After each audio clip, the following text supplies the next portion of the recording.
20%. Y también si comparamos el mareo con otros trastornos frecuentes como enfermedades cardiovasculares, cerebrovasculares, cáncer, diabetes, vean ustedes que este es uno de los síntomas principales, que es más frecuente. Y finalmente se asocia con 1.7 de mayor mortalidad. Y esto se debe a vértigo vestibular, EBCs, en tallo cerebral, cerebelo y también caídas entre los ancianos. Esto se puede evitar si se hace un buen diagnóstico y si se trata bien a los pacientes. ¿Cuáles son las claves para el diagnóstico? Tomar los antecedentes del paciente. Hay 4 preguntas básicas. A propósito, si quieren, pueden tomar fotografías de mis diapositivas. Hay 5 exámenes para examinar el sistema vestibular. Eso lo podemos hacer rápidamente durante la primera parte de la presentación. 5 signos para diferenciar periférico de central. 5 signos clínicos que les ayudarán a, de manera confiable, diferenciar entre vértigo central o periférico, el central. 8 trastornos frecuentes, 4 principios terapéuticos y 8 grupos de medicamentos. Cuando hablamos de la historia del paciente es muy sencillo. El número 4 es muy importante aquí. Tiempo, tipo, factores y síntomas acompañantes. Esto es lo único que necesitan saber para un buen diagnóstico. Y la parte más importante es el tiempo, la trayectoria de tiempo. Esta es la primera pregunta. ¿Tiene un mareo permanente o tiene ataques de mareo? Si tiene ataques, ¿cuál es el tiempo mínimo y máximo de esos ataques? Si los ataques duran menos de 1 minuto, de acuerdo con la clasificación internacional de enfermedades vestibulares, y uno de los fundadores está sentado ahí, Harmaun Skisman, fue su idea. Si es de menos de 1 minuto, puede ser síndrome de dehiscencia del canal superior. Y si dura varios minutos o horas, ese mareo, migraña vestibular o enfermedad de Meniere. Así de fácil. Y si hay un inicio agudo, puede ser vestibulopatía aguda unilateral, que es el nuevo término para neuritis vestibular, o bien podría ser un infarto cerebeloso o de tallo cerebral. Eso es todo. Pero luego hay que examinar con cuidado al paciente para diferenciar del periférico del central. Y luego tenemos síntomas que duran más de 3 meses. Puede ser vestilopatía lateral, mareo funcional o enfermedades neurodegenerativas. Así de fácil. Así que simplemente al ver el tiempo pueden discriminar entre los principales tipos de vértigo y de mareo. El tipo es la segunda parte de la historia del paciente. Pueden tener vértigo giratorio o desequilibrio postural. El vértigo giratorio, en sentido estricto, nos indica función del canal semicircular. Puede sentir la aceleración angular. A veces estas vías no funcionan bien y por eso hay vértigo giratorio. Y desequilibrio postural, mareo, eso es un poco más ambiguo. Pueden tener un déficit sensorial o pueden tener un mareo funcional o una enfermedad neurodegenerativa. Y luego tenemos factores modulantes, cambios en la posición cuerpo-cabeza, las situaciones sociales, cambios durante el día, y esto ayuda a diferenciar. Y finalmente tenemos síntomas acompañantes que pueden clasificarse en 3 grupos: los que son del oído interno, como en enfermedad de Meniere, aquellos que son típicos de la migraña. Pregunten al paciente, a veces eso no lo hacen. Y finalmente, signos y síntomas que indican problema de visión. Es un enfoque sistemático, 4 aspectos: tiempo, tipo, factores y síntomas acompañantes. Eso es todo. Y luego hay que examinar al paciente. ¿Qué es lo que hay que averiguar? Bueno, hay que preguntar preguntas claras, sencillas, si hay un déficit o no. Y en segundo lugar, si hay un déficit, ¿es periférico o central? Es lo único que necesitamos saber. Entonces, pues, Para la primera pregunta tenemos 5 pruebas. El examen de impulso cefálico, gafas Miguelito, prueba Bucket Test, vertical visual subjetiva, maniobras posicionales y prueba Romberg. Es lo único que necesitamos averiguar. Hay otras pruebas que se recomiendan, pero estas son las más cercanas a la disfunción primaria y esto es lo que necesitamos saber y de eso se trata. Señor, ¿podría pasar al podio, por favor? Les voy a mostrar cómo examinar al paciente. Se lleva nada más 2 minutos y nada más. Primero tienen que ver al paciente, ver los ojos del paciente, ver si el paciente tiene nistagmo o no. Si no tiene, entonces le colocan estos anteojos para poder identificar nistagmo periférico vestibular y luego hacen la prueba de giros de cabeza, rápido girando a la derecha, a la izquierda, para ver si los ojos se quedan en el blanco. Y esta es un poquito subjetiva. Y a continuación, siéntese. Hacen la maniobra de posición de diagnóstico en todos los pacientes, independientemente del historial del paciente. No saben el lado afectado, empiezan con el canal posterior derecho, luego bajan y luego lo mueven hacia el lado izquierdo. Muy bien, y finalmente la prueba Romberg. Todavía no terminamos. Entonces abra las piernas, abra y cierra los ojos. Aquí póngalos juntos, cierre los ojos, abra los ojos, uno frente al otro, un pie frente al otro, abra los ojos, cierre los ojos. Y el 4 es muy importante. Párese en una sola pierna, cierre los ojos, 1, 2, 3, 4, 5. Si alguien puede quedarse en una pierna parado con los ojos cerrados 5 segundos, estarán seguros que el equilibrio está bien. Y si alguien se mueve más o se oscila con los ojos cerrados, ¿qué quiere decir? Les dice que hay un déficit sensorial. ¿Y dónde está ese déficit sensorial? ¿De dónde proviene? Ya sea que sea vestibular o somatosensorial, porque cerró los ojos y nada más hay 2 de 3 canales, y si uno de los 2 no están funcionando bien, entonces va a oscilar más, se va a mover más. La segunda pregunta es, quédese aquí. Tiene vértigo agudo, tiene diabetes, hipertensión arterial y fuma mucho. No es su caso, pero entonces esperarían un EBC en el tallo cerebral o en el cerebelo. Y aquí están los 5 grandes, los 5 signos clínicos grandes. Si 1 o 2 o más son positivos, entonces pueden hacer el diagnóstico de un vértigo central. El primero es ver la desviación oblicua. Cubrimos un ojo, luego el otro, y luego ven si los ojos están brincoteando. Y luego si hay un traslape con lo que hicieron antes, el nistagmo periférico o nistagmo de fijación central. Esto lo pueden diferenciar así. Y luego rastreo sacádico. Muy bien. Y luego hay que buscar si en la mirada hay nistagmo, véase aquí hacia la izquierda y acá.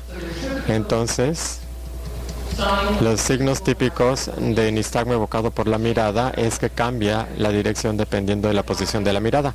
Y finalmente, la prueba del impulso de la cabeza, si es normal, en un vértigo agudo, sería central. Muchas gracias. Así de fácil, muy sencillo, muy claro. Y más tardecito lo vamos a repetir. Aquí no tienen sábados lluviosos en la tarde, sino más bien sábados calurosos en la tarde. Se quedan en su casa y pueden bajar este sitio, esta página que les da un panorama general de los exámenes, cómo hacerlos, las trampas, los peligros y también las estructuras cerebrales subyacentes, incluyendo las patologías asociadas. Entonces, el título era una actualización. Bueno, pues les voy a dar una actualización general de los 4 aspectos y más tarde tendrán una actualización sobre el periférico y luego trastornos vestibulares centrales. Entonces, tenemos una clasificación continua de trastornos vestibulares. Tenemos una herramienta vieja para ver el nistagmo, prueba de impulso de cabeza con video, cuál es el papel de los potenciales miogénicos evocados vestibulares y también el DHI. Así de fácil, preguntas clínicas relevantes. Entonces, esta es la clasificación actual internacional de trastornos vestibulares. Entonces, 7 artículos se han publicado y pronto va a salir uno de mareo ortostático, uno de presbivestulopatía y hay algunos autores que hemos estado trabajando en vestulopatía durante 4 años, pero todavía no ha salido nada, no estamos satisfechos. Vamos a ver qué resulta, pero ahorita se están haciendo nuevos artículos sobre migraña vestibular de enfermedad de Meniere. Esto está traducido en español por López Escamés. Aquí vértigo posicional paroxísmico, paroxismo vestibular, y bueno, pueden tomar una foto de esta dirección electrónica porque esta es una liga a su conocimiento. Pueden bajar esos artículos de ahí y son de acceso abierto y gratuito. Imprímanlos, córtenlos y colóquenlos en la mesa de examen del paciente para que hagan un diagnóstico actualizado. Estos anteojos, los acabo de mencionar, son muy sencillos, son muy ligeritos y son muy útiles para poder diagnosticar adecuadamente el nistagmo vestibular periférico. No se rompen, no necesitan baterías y son muy útiles. Inicialmente los desarrollé para la India como país en vías de desarrollo y me di cuenta que los doctores en los países en vías de desarrollo no tenían el dinero para comprar 400 anteojos por 400 euros. Ahí se les dan gratuitamente y quizá aquí se los puedan distribuir gratuitamente. Algo más es que todos utilizamos la prueba de impulso de video de cabeza. Hay que utilizarla más, la de impulso cefálico, pero también la de impulso en la cama. Y siempre sube escéptico acerca de la calidad de la prueba de impulso en la cabecera de la cama, y luego evaluamos sistemáticamente esto entre 500 pacientes y resulta que fue desastroso cuando hablamos de la pulso cefálico en la cabecera del paciente. La sensibilidad es nada más de 66% y eso no nos sirve en una prueba. Entonces recomiendo que si ven ustedes muchos pacientes con vértigo y con mareo, que inviertan en una prueba de impulso cefálico. No soy dueño de acciones de esas empresas, pero sí puedo recomendarles esas máquinas. Algo más que recientemente publicamos con la Academia Americana de Neurología fue cuando se necesitan potenciales miogénicos vestibulares evocados. Hubo una gran popularidad de esta tecnología, pero la única indicación real es para respaldar el diagnóstico del síndrome de dehiscencia de canal semicircular superior. Esa es la única indicación, de otra forma no se necesita. Y finalmente, ¿quién utiliza el inventario de mareo? Creo que no es muy útil. Me sentía muy escéptico y lo correlacionamos en 766 pacientes con diferentes trastornos vestibulares, con función vestibular, pero no se correlacionaba. Entonces creo que no sirve ese inventario. Dejen de usarlo. Así que regresando ahora, esa fue una actualización del diagnóstico. Ya hicieron el diagnóstico. ¿Qué opciones tienen de tratamiento? 4. Fisioterapia, ya sea ejercicios vestibulares o bien maniobras de liberación, farmacoterapia, psicoterapia y rara vez cirugía, nada más para problemas vestibulares. Y aquí tenemos las enfermedades a las que nos enfrentamos o que vamos a ver en los siguientes 60 minutos. Sistemáticamente las vamos a ver. Empezamos con vértigo, con los trastornos vestibulares, y luego vamos a ir a ver los trastornos vestibulares centrales. Vamos a ver periféricos y centrales.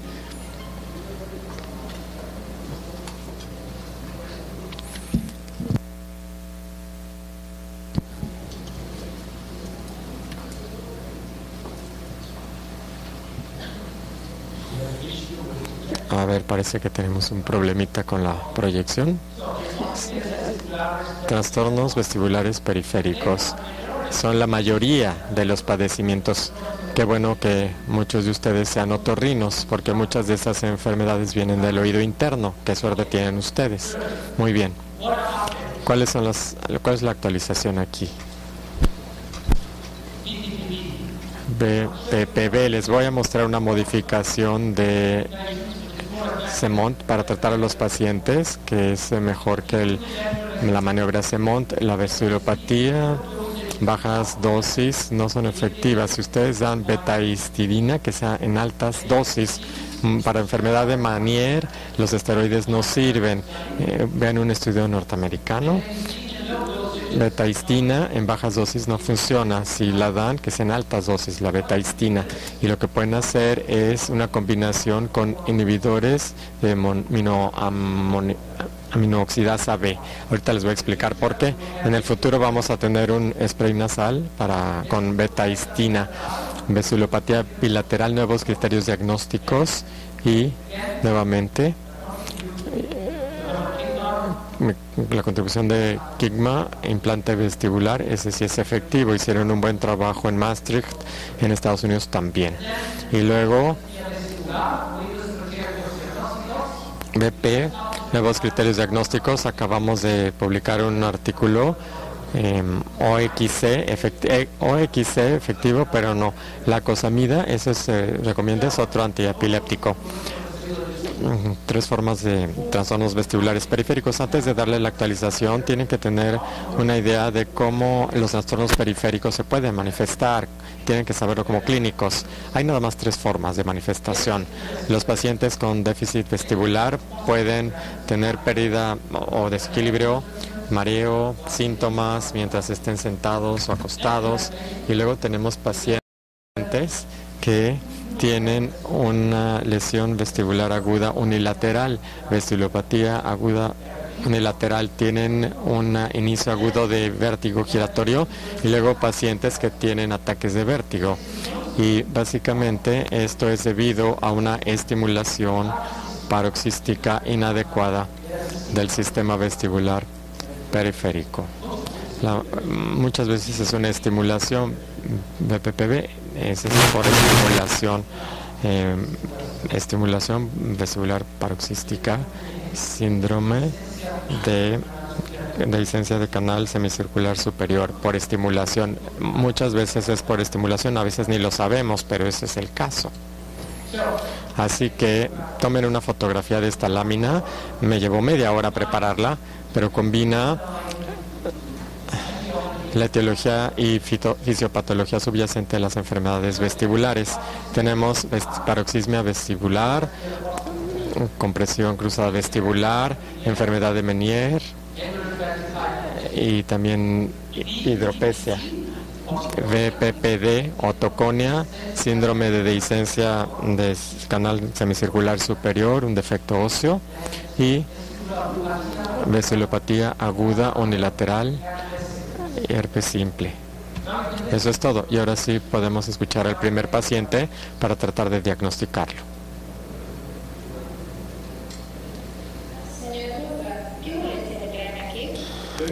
Why are you coming here? Because I feel unsafe when I walk. I have dizziness and I feel that my head wobbles all the time, as if what I see moves constantly. How is it like when you're sitting or lying? I have no problem there. And when you have to walk in the darkness, I have problems because, as I said, I have no guidance with my eyes. I cannot keep going.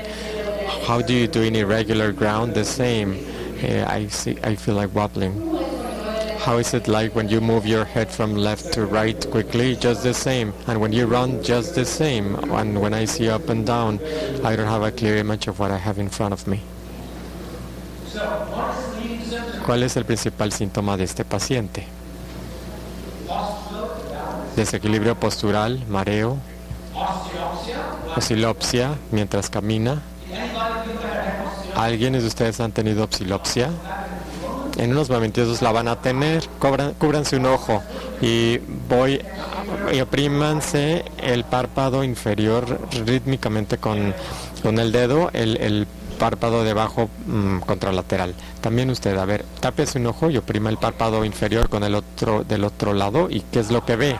¿Le gusta lo que ve? ¿No? Bueno, pues esto ocasiona mareo, vómito, náusea. Este es un ejemplo típico de este mareo visual. Bueno, estos pacientes lo tienen cuando están en movimiento. No tienen síntomas cuando están estáticos, pero nada más cuando se mueven, se marean. Y esto puede venir acompañado por oscilopsia. ¿Alguna idea acerca del diagnóstico de este paciente? ¿Qué categoría? ¿Vestibulopatía periférica por estimulación? ¿Cuál es el diagnóstico del paciente? ¿O vestibulopatía bilateral? ¿Vestibulopatía bilateral? Sí, sí. Aquí está la prueba del impulso cefálico para hacer el diagnóstico. ¿Pueden aquí hacer el diagnóstico? No, ¿verdad? No. Y luego necesitan una máquina simple que mida el ángulo de la velocidad de la cabeza y Erich Schneider diseñó esta máquina y mide el ángulo de velocidad del ojo y luego pueden ver ustedes si el paciente tiene un déficit o no. La prueba del impulso cefálico con video, y aquí está el registro del paciente que vimos antes. Realmente no vimos nada, ya sea que fuera normal o patológico, pero aquí pueden ver la velocidad de la cabeza y la velocidad de los ojos casi es cero. Es difícil imaginarse que uno no pueda detectar eso clínicamente, pero esto prueba el diagnóstico y aquí tenemos nuevos criterios diagnósticos. Vestibulopatía bilateral, mareo postural persistente e inestabilidad en la marcha. Entonces, bajo condiciones estáticas no tiene síntomas, pero en cuanto el paciente se levanta, se empieza a marear. Hacen el diagnóstico a través de una prueba de impulso cefálico y debe de estar por debajo o en 0.6 y o una respuesta calórica reducida. La etiología subyacente de 3 de 4 casos es degeneración, neurodegeneración y la transición de vestibulopatía a vestibulopatía bilateral. Y esto puede darle a cualquiera de nosotros lentamente una neurodegeneración. La causa más común conocida de doctores por la gentamicina. Y luego tenemos también enfermedad de Meniere bilateral y también tenemos esto, miren. ¿Ven el nistagmo? ¿Se lo perciben?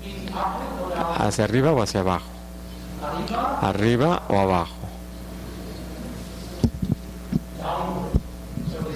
Hacia abajo, entonces es un nistagmo de batida descendente y una vestibulopatía. Esto es algo que se ha vuelto muy popular. Lo que es muy frecuente es la combinación de un síndrome cerebeloso, ataxia cerebelosa y arreflexia vestibular. Pero lo que es muy raro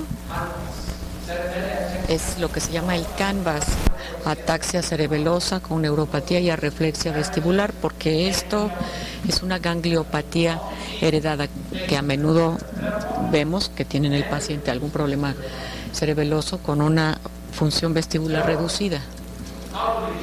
¿Cómo lo tratamos? Hay que explicarle al paciente por qué se siente mareado. La prevención se puede realizar si no utiliza sustancias ototóxicas. Puedes intentar tratar la enfermedad subyacente, enfermedad de Meniere, y una rehabilitación de equilibrio. Las siguientes 4 diapositivas van a ser presentadas por Hermann Finger, porque las obtuve de él.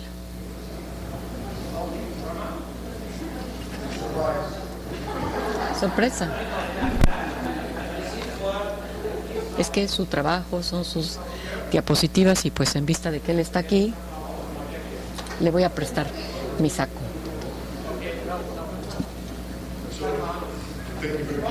Bueno, pues muchas gracias, Michael, pero no sé cuáles son las 4 diapositivas que dices, pero vamos a empezar. Muchas gracias.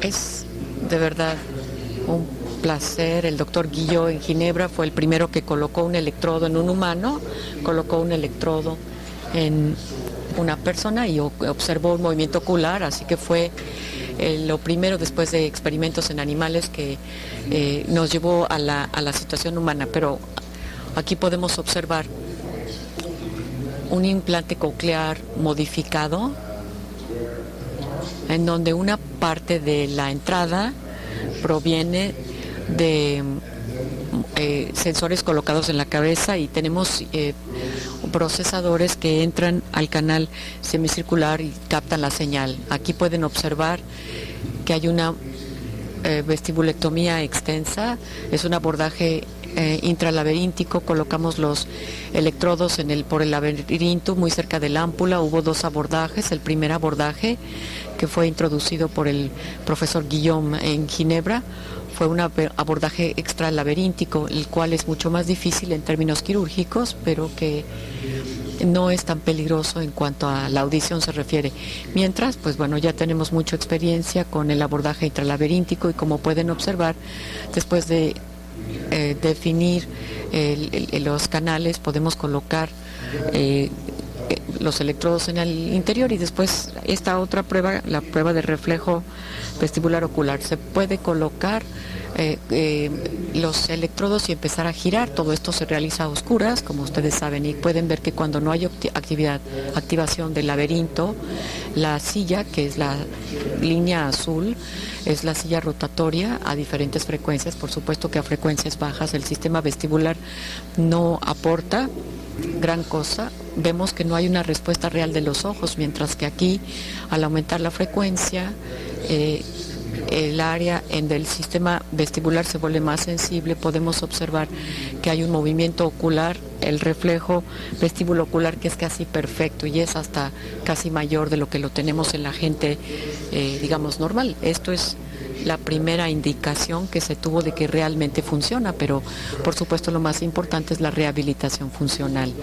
Esto fue realizado observando a un paciente que camina en una banda sin fin y que observa la tabla lateral para poder medir la agudeza visual. Primero medimos la agudeza visual cuando la persona está parado de pie, estático, agudeza visual normal, estática, que se normaliza con los pacientes, y después empezamos a caminar y medimos la pérdida de agudeza visual. Como pueden ver, 0.5 de pérdida común para las personas con pérdida bilateral, y luego cambiamos el implante y pueden ver que hay una restauración casi perfecta de la agudeza visual con respecto a la agudeza visual estática, y bueno, pueden ver entonces que todo esto es un efecto real. Thank you very much, my dear friend. Bueno, hay que darle honor a la gente que hace el trabajo, ¿no? Y ellos deben de presentar nuestro trabajo y no otros presentar el trabajo que alguien más hizo. Bueno, les tengo buenas noticias en el horizonte a nuestros pacientes, el implante vestibular. Tenemos ahora otro escenario. Inicio agudo de vértigo o mareo. Y el término que habrá de utilizar en el futuro es síndrome vestibular agudo. Es un término agradable porque explica lo que los pacientes tienen y por qué vinieron. What is the injury that brought you here? 4 weeks ago, I had a virus for just one day, one infection. The next day, I felt dizzy, just as if I was in a merry-go-round. It was impossible for me to get on my feet. For how many days did the dizziness last? Well, it was very strong for 2 days, and for those 2 days I couldn't walk, but it improved slowly in the next couple of weeks. How do you feel now? What are your symptoms? Well, I still perceive that when I tilt my head quickly in one direction is as if I wanted to chase it, and I feel a little bit dizzy. Any difference between the left and the right side? Yes, I have the sensation that the right hand is stronger.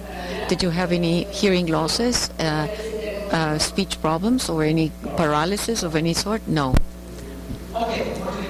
Bueno, ¿qué diagnostican ahí? una vestibulopatía aguda unilateral. Claro, hay unilateral vestibulopathy. Las preguntas importantes en estos pacientes son: ¿tiene usted síntomas adicionales como diplopia, como hormigueo alrededor de la boca, mala coordinación de las manos y la cabeza? Ahora pregunten sobre si hay riesgo de cardiovascular, por ejemplo, si tienen hipertensión, si han tenido infartos del miocardio anteriores. Si tienen muchos factores de riesgo cardiovasculares, los clasifico como con un EBC. A nivel terapéutico, esto lo vamos a discutir en la próxima conferencia. Miren, aquí hacemos un examen completo del paciente con una vestibulopatía aguda unilateral periférica. Fíjense cómo fija la mirada. Ven un ligero nistagmo con batida a la derecha. Después hay una fase que siempre bate hacia el lado más activo. La fase rápida aumenta. Aquí vemos que el paciente no tiene un nistagmo con cambio de dirección, sino que sigue batiendo a la derecha. Eso es muy importante. Si se coloca este dispositivo que impide, o sea, suprime la fijación visualización, vemos que también el nistagmo se suprime. Aquí nos falta algo. ¿Qué nos falta? La prueba de impulso cefálico a la izquierda. La corté. Eso fue patológico. La próxima vez les vamos a pasar la grabación completa. Muy bien. ¿Cómo vamos a tratar la vestibulopatía aguda unilateral? Con un tratamiento de los síntomas y la causa subyacente y algunos ejercicios vestibulares. Cuando se trata de tratamiento sintomático, hay muchos fármacos en el mercado para reducir los síntomas. Dimenhidrinato, 1 a 300 miligramos. En casos severos pueden dar benzodiazepina. Si dan betahistina, van a requerir una dosis alta, porque la dosis baja no es eficiente. Dosis alta quiere decir 96 miligramos, tres veces al día. Esta es la dosis de inicio, digamos, la botanita, Sergio. ¿Cómo podemos mejorar la compensación central? No tenemos ningún buen dato clínico para esto, entonces vamos a dar betahistina o piracetam 800 miligramos 3 veces al día. 80 miligramos 3 veces al día. Vemos aquí este modelo animal con una vestibulopatía aguda unilateral. Ven cómo gira la rata. Este es el modelo ideal que nos permite examinar el efecto de los fármacos. Unas cuantas palabras sobre el efecto de la betahistina en el vértigo agudo. Aquí vemos la línea roja que nos muestra la asimetría postural que se trata, y la línea azul es sin tratamiento. Entonces, con betahistina con altas concentraciones hay efecto. También el fármaco tiene efecto sobre la forma, sobre la marcha del animal. Fíjense cómo camina. Aquí camina lentamente, aquí camina rápido. Si ustedes cuantifican esto en una dosificación muy alta, la betahistina aumenta estas velocidades de marcha que se eligen espontáneamente. El tercer principio terapéutico es tratar la enfermedad subyacente. En las últimas décadas hemos hecho mucha investigación sobre biología molecular y sobre los ganglios vestibulares humanos. Encontramos el herpes simplex 1, como ya otros lo habían hecho. Hace muchos años publicamos este artículo. Necesitamos otro estudio que nos proporcione evidencia convincente. La recomendación es metilprednisolona 1 miligramo por 3 días y después destete o digamos titular la dosis hasta descontinuarla. Vemos aquí que también los ejercicios vestibulares son útiles sobre el control postural.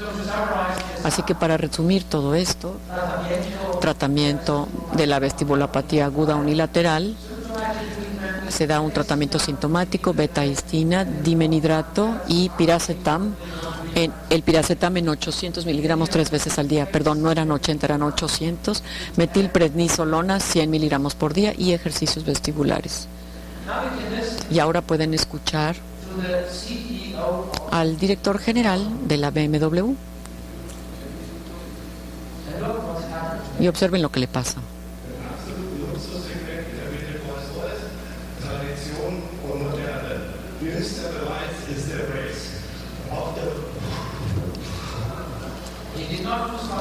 No perdió la conciencia, pero se cayó.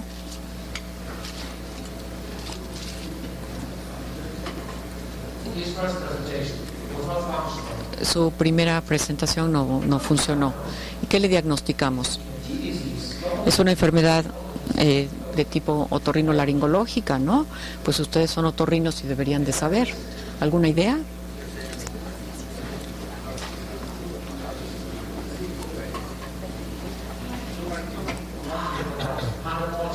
Tiene usted razón, le doy 100 puntos. No alcancé a escuchar el comentario. Bueno, esto es algo que encontramos relativamente frecuentemente en Meniere, en la enfermedad de Meniere. Enfermedad de Meniere definida o definitiva. Por lo menos 2 ataques de vértigo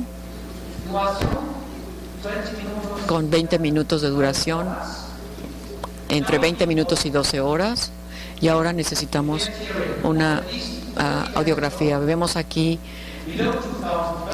12 decibeles por debajo de 2000 Hz asociados con un ataque de vértigo, más o menos por 24 horas. Bueno, eso es lo ideal, ¿no? A menudo podemos hacer el diagnóstico de una enfermedad de Meniere probable, pero no definitiva o definida. Bueno, con la tecnología nueva esto se ha ido volviendo muy habitual. Carolinio, que se inyecta de manera intravenosa, y vemos aquí estos agujeros negros. ¿Por qué vemos esos agujeros negros en Meniere? Pues muy sencillo. Perdón, no era gadolinio lo que inyecta, que se difunde en el espacio. Tenemos un agrandamiento aquí con hidropesía endolinfática y de ninguna manera esto es específico. Hay una discusión en curso sobre la enfermedad de Meniere y la migraña vestibular, lo cual es razonable. No hay nada particular, ¿no? La migraña vestibular también afecta el laberinto, eso es. Y después tenemos hidropesía endolinfática secundaria que encontramos en estos pacientes con migraña vestibular definitiva. Tienen hipoacusia y ataques de vértigo, y al final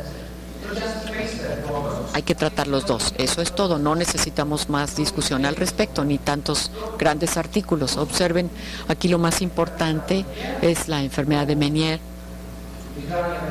o la migraña vestibular. Empezamos con ese tratamiento o con el otro tratamiento, eso es todo. No compliquen las cosas, déjenlas sencillas. ¿Les queda claro? Well, we know that you have bilateral condition for many years. We have increased the beta-histine during the last couple of years until 20 milligrams 3 times a day. And then in March and April, you have had 12 breakthrough attacks per month. So we have increased your dose to 4 times 30 milligrams per day. That is 80 tablets for 1920 milligrams per day. How has your course been? Well, ever since I haven't had any more attacks. It means that you have not had any attacks for the last 3 months. Yes. So, and how about the tinnitus? Has it improved? Well, I just have a little bit. How about your hearing? It has maintained to a certain extent. Thank you. You're welcome. 80 pastillas, 80. Entonces la meta es titular los ataques en Meniere, y yo creo que la principal indicación de beta-histina es precisamente la enfermedad de Meniere. Esto ya lo publicamos en el 2011. 11 pacientes con alta dosificación de hasta 20 tabletas por día. ¿Ven cómo tratamos a nuestros pacientes con enfermedad de Meniere? Aquí tenemos a 89 pacientes que reciben 288 miligramos por día y quedan libres de ataques por lo menos por 6 meses. ¿Cuál es el problema básico con la betaistina? Que es lo que se denomina el primer efecto pasivo, o sea que 99% es metabolizable en la vía gástrica mediante las monoaminoxidasas. Así que el problema es que no se ve gran cosa, pero para resolverlo acabo de publicar esta serie de casos con 13 pacientes que fueron tratados con betaistina y un inhibidor de la monoaminoxidasa B, selegilina, que se ha utilizado para Parkinson desde hace 20 años. Y podemos ir bajando a dosis inferiores, así que mi recomendación actual para ustedes en México es 3 tabletas de 24 miligramos y 5 miligramos de selegilina. Esto es muy pragmático y le va a ayudar a sus pacientes. Pueden aumentar hasta 6 tabletas de la dosis. Creo que con esto basta para alcanzar altos niveles en sangre. Ahora, ¿cuál es la perspectiva? Hay que pasar por alto el primer efecto de pase. Entrega intranasal, exposición sistémica superior. Concentraciones 70 veces más altas en la sangre si la administran a través de un spray intranasal. Bueno, para enfermedad de Meniere recomiendo betaistina en altas dosis combinada con un inhibidor de la MAO B y con un spray nasal. Ahora, no sirve la dieta libre de sal, ni los diuréticos, ni la dexametasona intratimpánica. Aquí vemos a esta niña de 6 años con ataques recurrentes de vértigo. Pueden hacer el diagnóstico en unos momentos. Está corriendo el video y aquí vamos.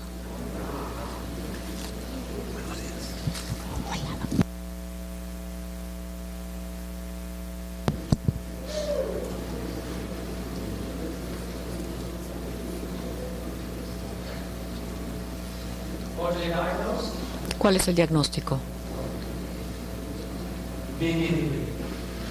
BPPV. Vértigo postural paroxístico benigno. Sí. Esta niña de 6 años con una historia de 2 años previos de ataques. Los había descrito con todo detalle, pero nadie la diagnosticaba. Estaba enferma innecesariamente en el kinder. Le di a la madre los lentes, el padre le tomó el video y al día siguiente ya teníamos el diagnóstico. Mecanismo, canalolitiasis. Esto está bien establecido y explica todas las características. La latencia, la duración, el curso de estos ataques, dirección del nistagmo, en el plano del canal, fatigabilidad y la eficacia de la maniobra de liberación. Recientemente, hicimos algo aquí, junto con un físico de Suiza, y aquí vemos todo en rojo y en blanco. Él creó un modelo mecánico del laberinto y fue muy agradable porque ahora podemos explicar algunas características dentro del BPPV. Primera pregunta: ¿cuándo comienzan estos síntomas típicamente en un paciente que tiene BPPV? ¿A qué hora del día empiezan? En la mañana. ¿Por qué? Porque durante la noche los otoconios forman un coágulo, están ahí cómodos, se unen y el impacto de este coágulo en el flujo linfático, como pudimos demostrar, es mucho más alto que el de los cristales solos, y es por eso que aumenta durante el día. En segundo lugar, cuando se trata del tratamiento, estos otoconios no alcanzan la parte más baja en relación con la gravedad.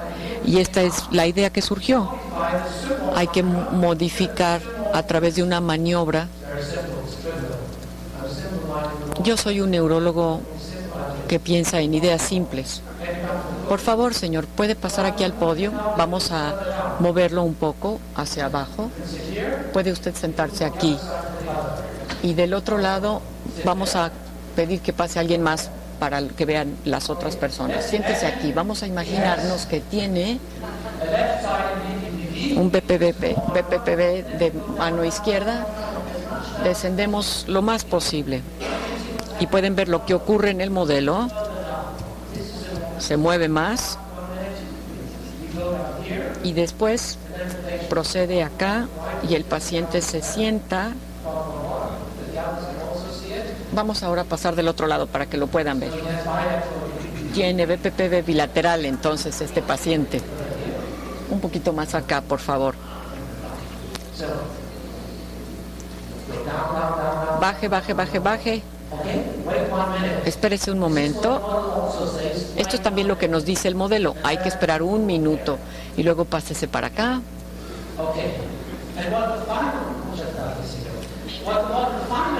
Y lo que el modelo nos dijo finalmente es qué tan rápido hay que hacer los movimientos. Algunos colegas dicen que muy rápido, otros dicen que lentamente, entonces medimos eso y siempre se hace hacia la derecha con una velocidad media entre 80 y 180 grados por segundo. Esto es lo que hacemos habitualmente. 3 lecciones entonces. ¿Por qué ocurren los síntomas en la mañana? Pues típicamente porque hay un coágulo de otoconia. ¿Cómo podemos mejorar las maniobras? Bueno, ya lo vimos cómo. ¿Y qué pasa con la velocidad intermedia? Maniobra por 60 segundos de duración en cada posición. Entonces me encanta este modelo y me dio muchísimo gusto obtenerlo. Otra cosa es que ¿de dónde provienen todas estas otoconias? ¿Y cuáles son las complicaciones del tratamiento, las más comunes? El mareo. Post-reposicionamiento, mareo por los otolitos. Esto es ahora complicado para los traductores. Mareo por posicionamiento de los otolitos. Se sienten mareados y esto es algo que ustedes le tienen que explicar al paciente de antemano. Es un buen signo. O sea, suenan como profeta y lo son. Díganle a su paciente, si te sientes mareado después de las maniobras, es justo lo que pretendíamos, porque eso te indicará que las otoconias regresaron al lugar en donde pertenecen y de donde se cayeron. Es decir, su pueblo de origen. ¿Y cuál es su pueblo de origen? Pues es el utrículo. Habitualmente el utrículo cerca de los canales semicirculares era su lugar favorito y lo podemos probar utilizando los BEMPs oculares y vestibulares. Los BEMPs oculares se estimulan con un mini agitador. Tenemos aquí una gran amplitud, entonces vemos aquí los que responden y los que responden una semana después de la maniobra, la amplitud aumenta, quiere decir que la otoconia regresó al utrículo y esto se compensa centralmente después de 4 semanas. Esta es la explicación del mareo por otolitos post reposicionamiento. Y finalmente lo último sobre BPPV con vitamina D. Incluso en los países con mucho sol, como la región del Golfo, muchos pacientes tienen una deficiencia de vitamina D. ¿Cuál es la liga entre la deficiencia de vitamina D y el BPPV? Bueno, pues estos cristales constan ¿de qué? De carbonato de calcio. La vitamina D es importante para la reabsorción del calcio. Si tienen menos vitamina D los pacientes, bueno, la hipótesis es que los otoconias se vuelven más pequeños y hay un riesgo, o sea, se ven forzados a caer por la red de colágeno. Esto es la explicación. Hubo un buen estudio aquí de Egipto en donde se pudo mostrar una reducción de la recurrencia a través de vitamina D. A mis pacientes yo les doy vitamina D, o sea, se las analizo, si sale baja se las administro. Y bueno, pues aquí en su país hay más sol, pero vale la pena evaluarlo. What are your troubles? Well, I have I get dizzy. They last between 1 and 30 seconds. How many attacks do you have a day?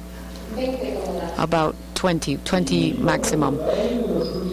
And how many have you had for the last 6 months? Well, more or less 1,000. Does anything cause them, or do they just appear spontaneously? They appear spontaneously. Do they come associated to any discomfort? Well, I feel pressure on the head, headache, eye pain. Nausea? No, I have no nausea. They're too short for that. So, recurring vertigo attacks. ¿Cuál es su diagnóstico?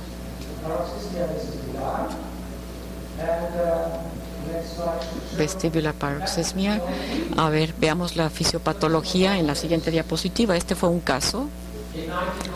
En 1996, un neurocirujano americano muy famoso, 1986, describió esto. No tiene nada de raro, pues a menudo descubrimos cosas, ¿no? Pero bueno, este fue un caso agradable porque este paciente se sometió a cirugía. Vemos aquí la compresión, y cuando se extirpó el vaso, vieron la gran compresión del nervio, entonces quedó libre de los ataques. El mecanismo es una compresión cruzada neurovascular, como ya se propuso en 1986 por parte de Janetta. He aquí los nuevos diagnósticos. Al menos 10 ataques de vértigo espontáneo que ocurren espontáneamente, que duran menos de un minuto, y es importante que el paciente responde al tratamiento, lo cual respalda el diagnóstico. ¿Cuál es el mecanismo? ¿Me pueden ustedes indicar? La compresión en la parte central del nervio. La parte central está cubierta por oligodendrocitas y la parte periférica por las células de Schwann. Las células de Schwann protegen muy bien al nervio, las oligodendrocitas no. Por eso tiene que tratarse de una compresión central. Entonces, para los perfeccionistas, la paroxismia vestibular es un trastorno central porque se refiere a la parte central del nervio vestibular, que es la que está afectada.